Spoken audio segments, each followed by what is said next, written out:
UGC विश्वविद्यालय अनुदान आयोग, यह equality of higher education institute of regulation act 2026 लाया गया है, जिसका विरोध लगातार किया जा रहा है। यह उच्च शिक्षण संस्थानों में समानता का बढ़ावा देना इसका मूल उद्देश्य है, लेकिन विरोध किया जा रहा है। यह 12 से 13 जनवरी 2026 के आसपास यह 15 जनवरी 2026 से प्रभावी रूप से लागू कर दिया गया था, जो अभी सुप्रीम कोर्ट द्वारा रोक लगा गया। ये एक रेगुलेशन, एक नियमावली है जो उच्च शिक्षा संस्थानों जैसे विश्वविद्यालय, कॉलेज आदियों में जातिगत भेदभाव रोकने के लिए बनाया गया है।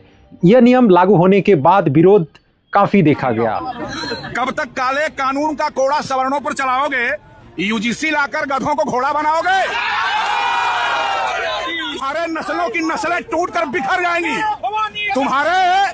तुम्हारे नस्लों की नस्लें टूटकर बिखर जाएंगी, फिर भी तुम सवर्णों का रोआ नहीं उखाड़ पाओगे। खासतौर पे ST/SC OBC के लिए कानून लाया गया है, उनको शोषण को मुक्ति के लिए लाया गया है। लेकिन जिस आदेश के तहत SC/ST OBC के ऊपर होने वाले किसी भी भेदभाव, पक्षपात और उत्पीड़न के खिलाफ जांच करके दोषियों को सजा देने का प्रोविजन किया, तो उसके खिलाफ तमाम स्वर्ण जाति के लोग रोड पर उतर आए, यूनिवर्सिटी ग्रांट कमीशन का विरोध कर रहे हैं, सरकार का विरोध कर रहे हैं।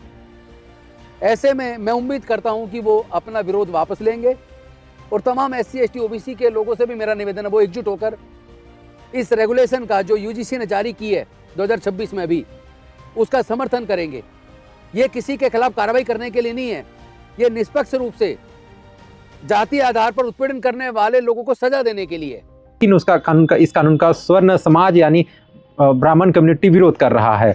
इसका गंभीरता की समझेंगे तो UGC ने अपना एक रिपोर्ट प्रस्तुत किया है। उसमें उन्होंने कहा है कि विश्वविद्यालयों में जातिगत भेदभाव अब भी मौजूद है, जो लगातार डेटा के माध्यम से हमें देखने को मिल रहा है। रिपोर्ट्स मामले में देखा जाए तो 300 से 400 मामले सालाना हैं और वास्तविक संख्या तो इससे कहीं ज़्यादा होने की संभावना है, क्योंकि कई छात्रों को डर में विश्वास की कमी से शिकायत नहीं करते हैं, लेकिन विश्वविद्यालयों में कई कंप्लेन ST/SC OBC के द्वारा देखे जाते हैं। उन पर जातिगत भावना से उनका रैगिंग होता है, उनका शोषण होता है, अत्याचार होता है। यही कारण है कि UGC ने यह कानून लाया था। उन्होंने कहा है कि इसका मकसद उच्च शिक्षण संस्थानों में जाति, धर्म, लिंग, जन्मस्थान आदि आधार पर भेदभाव को रोकना है और समान, सुरक्षित और सम्मानजनक माहौल सुनिश्चित करना है।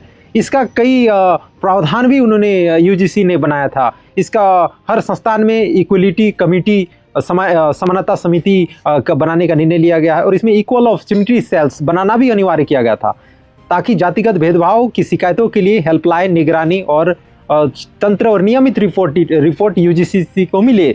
भेदभाव की परिभाषा को SC/ST OBC सदस्यों के खिलाफ जाति जनजाति आधारित कोई भी अनुचित व्यवहार या अस्पष्ट अनुचित जो उनके शोषण होता है उसका रिपोर्ट वे तैयार कर गैर अनुपालन पर UGC द्वारा दंड, फंड रोकना, डिग्री और प्रोग्राम बंद करना, संस्थान को UGC सूची से हटाना आदि ऐसी कई पावर दी गई थी। अब पृष्ठभूमि और बैकग्राउंड की बात करेंगे तो सुप्रीम कोर्ट ने भी आदेश दिया था कि 2020-2025 के बीच जातिगत भेदभाव में 100% से बढ़ोतरी हुई है और यह नियम उसके आधार पर भी बनाया गया है। यह नियम SC/ST OBC और EWS की सुरक्षा पर केंद्रित है, लेकिन जनरल कैटेगरी के लोग कोई विशेष सुरक्षा नहीं दी गई है जनरल कैटेगरी को लोगों को, इसलिए वे लोग विरोध कर रहे हैं। UGC का कहना है कि यह नियम संवैधानिक समानता और अनुच्छेद जो 14 से 15 समानता का अधिकार जो कहता है उसके लिए यह जरूरी है। उच्च शिक्षा में ST/SC OBC की भागीदारी अभी भी बहुत कम है, भेदभाव की शिकायतें बढ़ रही है, इसलिए यह नियम बहुत जरूरी है।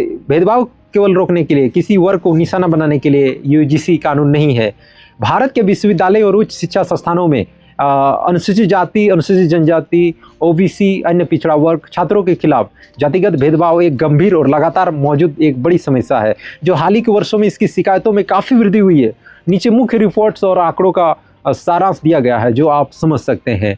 UGC का हालिया रिपोर्ट्स अगर देखेंगे तो 2019-20 में और 2023-24 में यूनिवर्सिटी ग्रांट्स कमीशन UGC में जो डेटा है उसमें बताया गया था कि किस तरीके से जाति आधारित भेदभाव की शिकायतें 5 वर्ष में 118.4% बढ़ गई थी।